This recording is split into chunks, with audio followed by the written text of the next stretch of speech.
Today, celebrity team owner interviews with Patrick Dempsey and Major League Baseball athlete CJ Wilson. Two stories from Petit Le Mans that went beyond the normal racing news. Well, just because. We'll get to the news somehow, some way, somewhere. Like how the European Rebellion team cleaned house at Petit Le Mans versus the ALMS teams. Well, really not. ALMS finished second and third with level 5 racing. They raced the P2 class. And ALMS finished fifth overall with their Nissan Delta Wing in the unclassified, oh my God, how cool is that class? And more non-ALMS news, like there were so many Grand Am people in the Petit Le Mans paddock, I had to check my credentials to remember what paddock I was walking. And yes, there was non-ALMS racing as well this weekend, like at the Gold Coast V8 Supercars race with a bunch of IndyCar racers that went there to race versus Petit. But at Petit Le Mans, I was in interview mode. So I found two team owners that are worth listening to their story, because maybe they're not deserving of the assumptions one could make about celebrity owners. So when we come back, we talk racing with team owners Patrick Dempsey, CJ Wilson, hey, but not Paris Hilton. Remember this MotoGP deal? Oh my God.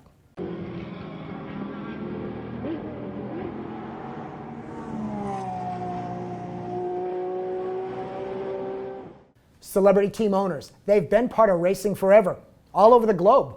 So Americans Patrick Dempsey and CJ Wilson are really nothing new. But celebrity ownership aside, it's how these teams are built. Their commitment, seriousness, and teamwork, that's what makes for success. In recent decades in the US, we've had past celebrity owners like these, and you know a lot of them. Steve McQueen. His movie Le Mans is iconic, but it set him down the path to real racing. Here he is in Sebring in 1970 in his Porsche, fighting Mario Andretti's Ferrari for the win. Mario won. He finished P2.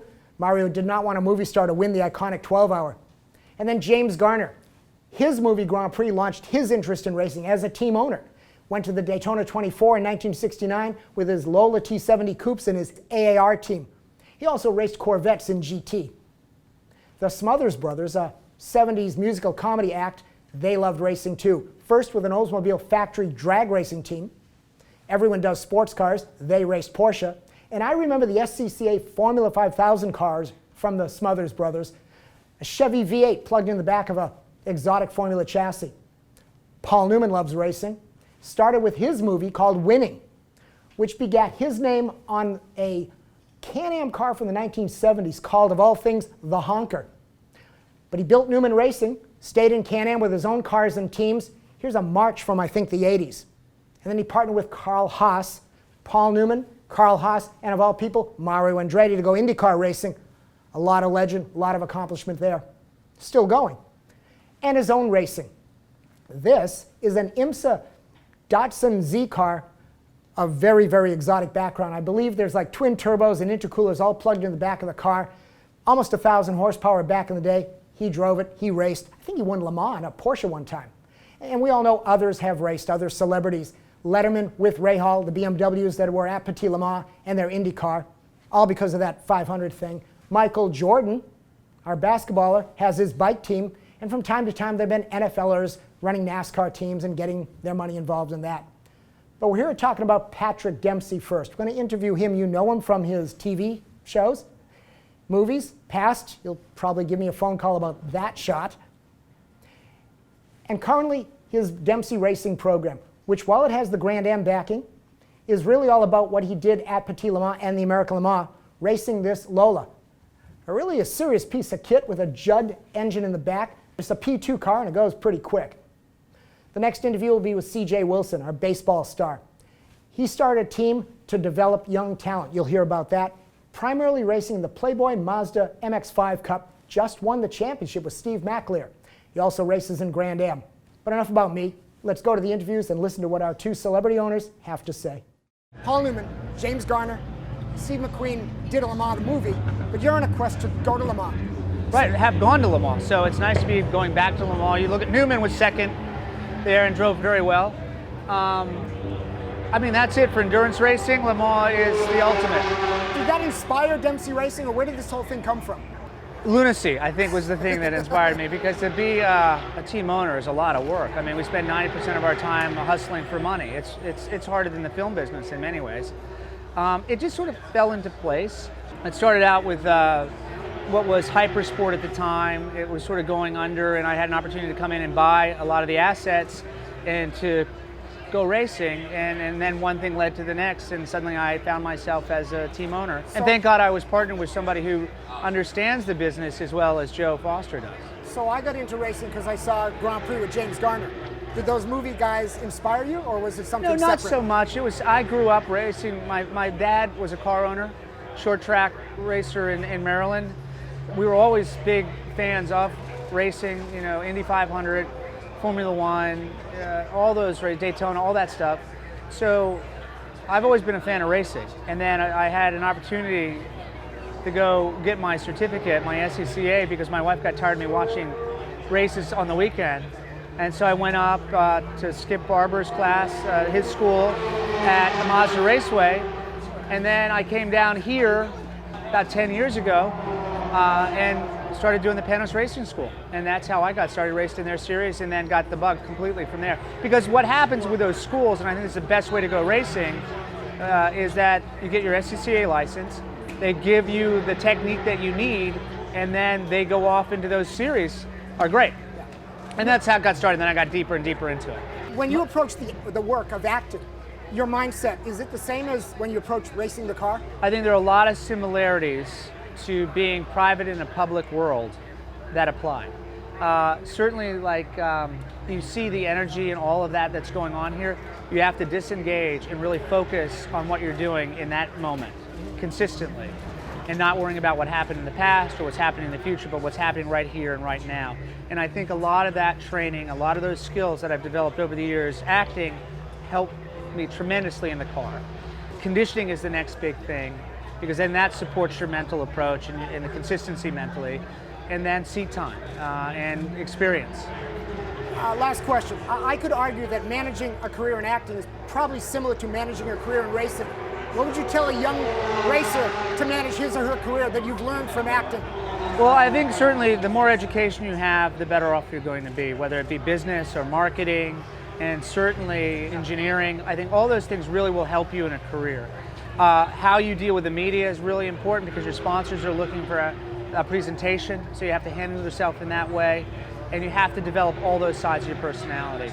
And you have to be in the car, and you have to be good. You have to be, you know, having results. And not to play Can You Top This, but I'd argue tenacity or maybe survival. Talk to me about that in your world. You have to want it more than anything else. There is no failure. You can't accept failure. You can't accept defeat. You have to really believe or have the desperation to not quit. And I think that's what I've just survived, because there was no other alternative. I had to succeed. Perfect. Your team's about to qualify for Petit. We'll let you go. Thank you. Thank you. My pleasure. Congratulations, Yeah, buddy. champion. Congratulations, bud. Thank you so Happy much, for you. man. Thank you. Deserve it. Woo. Yes. Good job. Good job.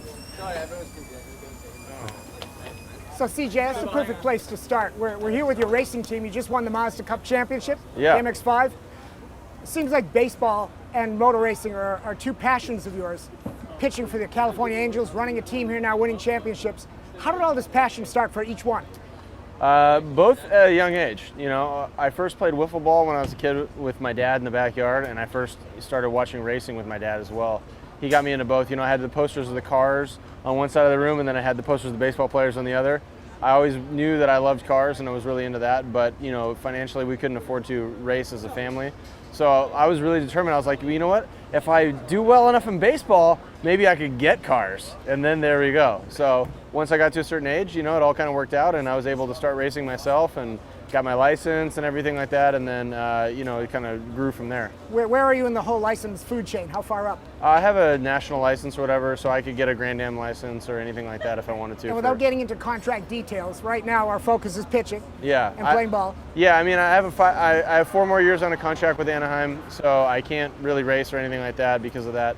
So in the meantime, we're just trying to grow the team and, you know, promote people like Elliot and Emily and, you know, McAleer. well, I was going to say somebody else, but, you know, obviously, like, Steven, you know, just won the championship, and that's like the best feeling you can have as an owner, is to watch your guy go out and dominate a whole season and come through and win. And it was really great for me. So we define them both as passion, but I have a feeling there's a business side to this. What do you want to do with the racing?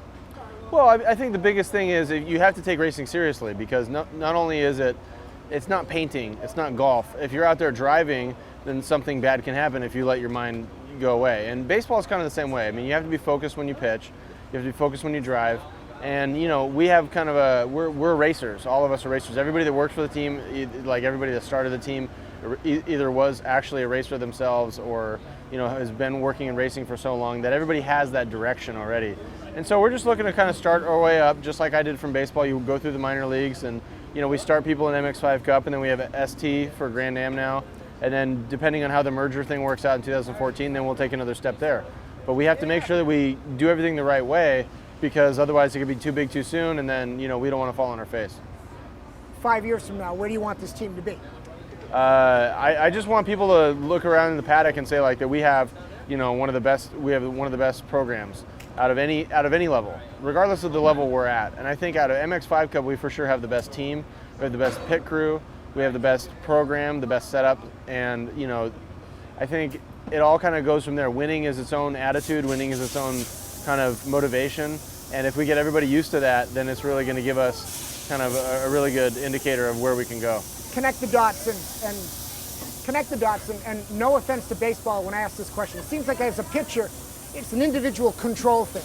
You're making things happen for the team, but it's all about you. In racing, we've got this team, but you've got the driver in control. How does all this play, and what have you learned from each one? Well, it's very similar. I mean, the racer and the pitcher are the ones that really bear the brunt of any sort of bad things that happen, any sort of unfortunate circumstances. If the wheel comes off the car, you're the one that gets the DNF as the driver. If the shortstop drops the ball and that's why you lose the game, he gets an error, but you get the loss. You know what I mean? And in the paper, it's your loss, and it's your loss as a driver. So it's kind of similar pressure. You get a lot of the glory as a pitcher, but I think as race car drivers are more appreciative of the behind-the-scenes stuff than the baseball players are. Are there coaching things from your baseball experience that you impart to guys like McAleer before he gets in the car? I do talk to them about having a sports psychology routine, because baseball and any other sport really is very similar, because you're going to have a situation where you make a mistake. You can't unmake that mistake. You just have to be perfect the next segment of turns. So if you're here in a situation like with Steven, where he really can't afford to make a mistake, the championship is on the line.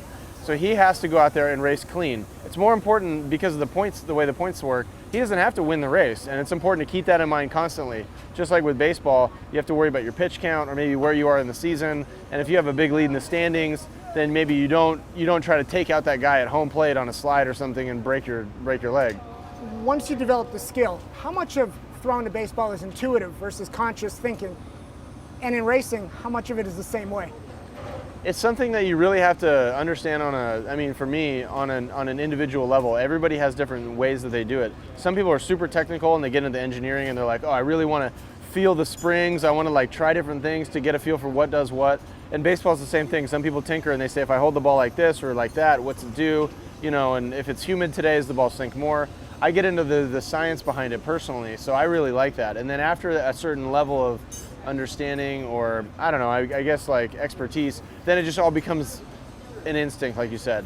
And when you pick up something new, like a guitar, that's neither a baseball or a steering wheel, then you're kind of in between. You're like, oh man, but it's actually helping you. Everything you learn helps your brain learn new things. So whether it's the more tracks you drive, the more stadiums you pitch in, the more batters you face, the more turns you take, the more cars you drive, all these things actually make you better at all the things, as long as you're focused when you're doing it.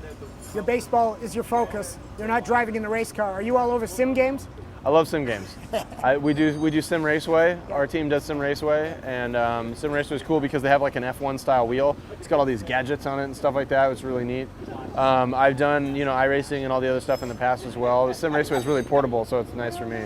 I also have a big simulator at home that I get in a couple times a week, during the off season or during the season when I have time, and I love that. Although typically I'm not driving an MX-5 Cup, I'm driving an F1 car or something ridiculous, way above my level, Well, maybe level, but eventually CJ Racing will be up there with it. That's a goal. I think for me as a baseball player, when I was a kid, I looked at it and I said, I really want to play in the All-Star game. I want to win the World Series, all these things. Really winning the World Series and winning a Cy Young are the only things I haven't done yet that I set out to do. Won the American League Championship a couple times, been to the playoffs a bunch of times. So for me, With racing, I think we want to go to Le Mans. We want to win Le Mans. That's like the biggest goal you can have in racing, right? We have a long way to go, but we know that if we take the right steps and we don't take a derailment, then we should be okay. It's just a matter of developing and being patient. And I'm still relatively young as a team owner, so I think our team has a long way to grow. And with people like Elliott and Steven, you know, their talent is just going to grow with age. Last question, 3 role models. Role model for baseball, role model for driving the race car, but you're not driving it right now, California Angels, and role model as a team owner. And why? Team owner, I'll start with Roger Penske because he's done it better than anybody. He's like, his business model for how he did it is kind of the way that I see myself doing it. He went from driver to owner to car dealership, you know, to multi-car dealership to like other stuff to then big teams and whatever. Have you met him? Have you talked to him? I've talked to him very seldom, like, you know, in passing. He's a very busy guy. He owns 160 car dealerships and he owns all that other stuff, so he doesn't have time for people like me, which is totally understandable. I get it. But he's done everything, you know, he's done everything cool in racing and business. You know, I go to his dealerships and look at the cars when we're in spring training, and he's got the prettiest dealerships, and I'm like, you know, one day, maybe one day, right?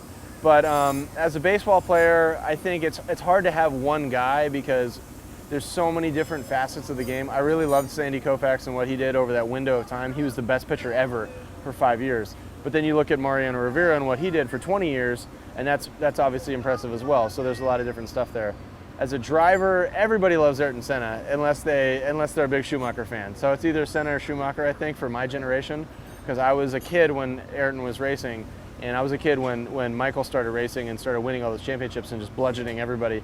I really like Sebastian Vettel a lot. I'm a big Red Bull fan, and Jenson Button as well. I like the F1 guys. I like a lot of the sports car guys that do F1 and F1 guys that do sports car. I think that's really great. I really kind of yearn for having a guy like Kimi Räikkönen or somebody like that drive one of the ALMS cars, you know, and that to me gets my juices going to see that kind of stuff. How would you define your style of pitching in the mode of a race car driver? Are you throw like Senna or are you wild like Kimi?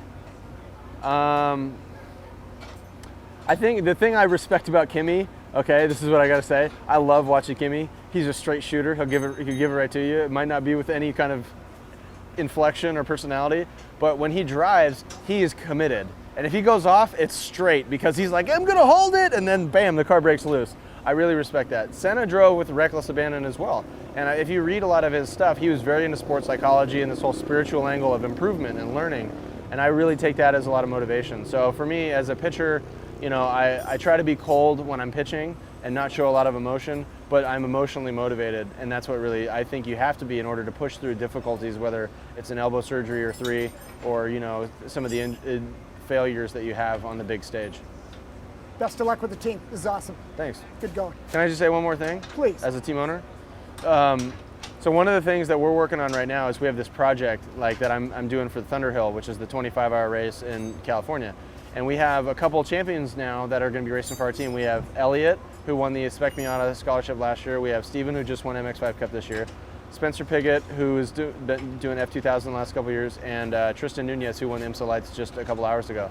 So all those kids are going to be in one car, and it's my job as the kind of, you know, consigliere there, the team guy, because I'm an individual sport guy that's also a team guy. So I'm going to try to kind of work them together to work together and get the most, and hopefully they can actually help each other a lot. They're all very talented. They all have a little bit of different style, personality-wise, and driving.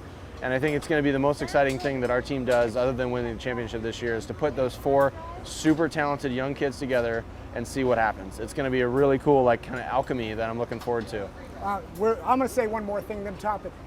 Roger Penske will be calling you because you put 4 great drivers together for a great mega team. So good job. Well, that's the idea. 10 years from now, you never know. All those kids might be superstars. And so hopefully, as our team grows, they'll remember that day that they all drove together. And people will be like, yeah, remember Spencer and Tristan and Elliott and Steven? God, they all raced together in one car at a club race. It's the best thing ever. Ganassi and Penske will pay for more elbow surgery to keep you in baseball.